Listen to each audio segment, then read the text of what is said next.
ឈ្មោះកែសធាគឺជាវិស្វករបច្ចេកទេសម្នាក់ដែលធ្វើការនៅក្នុងក្រុមហ៊ុន Daikin Cambodia ហើយថ្ងៃនេះខ្ញុំពិតជាមានអារម្មណ៍ថាសប្បាយរីករាយមែនទែនដែលបានចូលរួមសកម្មភាពជាមួយនឹងវិទ្យាសាស្ត្របច្ចេកទេសឧស្សាហកម្មក្នុងទិវាជាតិអប់រំបណ្ដុះបណ្ដាលបច្ចេកទេសនិងវិជ្ជាជីវៈលើកទី9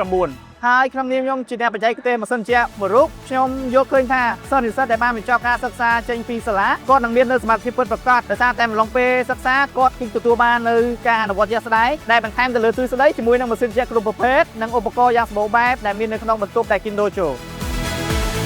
ក្រោយបញ្ចប់វគ្គសិក្សាសិស្សនិស្សិតនឹងទទួលបានការប្រឡងរួមទាំងការវិតម្លៃយ៉ាងល្អិតល្អន់ពីសំណាក់គ្រូបច្ចេកទេសដើម្បីទទួលបាននូវសញ្ញាបត្រដែលទទួលស្គាល់ដោយក្រុមហ៊ុន Daikin ផងដែរជំរាបសួរខ្ញុំបាទឈ្មោះឆនសរ៉ូតជាគ្រូបច្ចេកទេសជំនាញបច្ចេកទេសនៅវិទ្យាស្ថានបច្ចេកទេសឧស្សាហកម្មសម្រាប់ទិវាជាតិអប់រំបណ្ដុះបណ្ដាលបច្ចេកទេសនិងវិជ្ជាជីវៈលើកទី9វិទ្យាស្ថានបានដាក់តាំងបង្ហាញនៅជំនាញសិក្សាផ្នែកបច្ចេកទេសព្រមទាំងសាលានិស្សិតផងដែរហើយនៅទីនេះជាការដាក់តាំងបង្ហាញម៉ាស៊ីនត្រជាក់ដែលវិទ្យាស្ថានបានបង្រៀនកន្លងមកទាំងទ្រឹស្ដីជាមួយនឹងការអនុវត្តទៅលើជំនាញម៉ាស៊ីនត្រជាក់គ្រប់ប្រភេទដូចជាម៉ាស៊ីនត្រជាក់នៅតាមលំនៅឋាននិងម៉ាស៊ីនត្រជាក់នៅចកម្មនៅតាមអគារធំៗផងដែរខ្ញុំបាទសូមអរគុណទៅដល់ក្រុមហ៊ុនម៉ាស៊ីនត្រជាក់ Daikin ដែលបានសហការជាមួយនឹងវិទ្យាស្ថានក្នុងការបណ្ដុះបណ្ដាលជំនាញផ្នែកម៉ាស៊ីនត្រជាក់ជូនដល់សិស្សនិស្សិតដើម្បីអភិវឌ្ឍគុណភាពក្នុងវគ្គបណ្ដុះបណ្ដាលឲ្យស្របទៅតាមបទដ្ឋានបច្ចេកទេសជប៉ុនដែលជាតម្រូវការទីផ្សារការងារបច្ចុប្បន្ន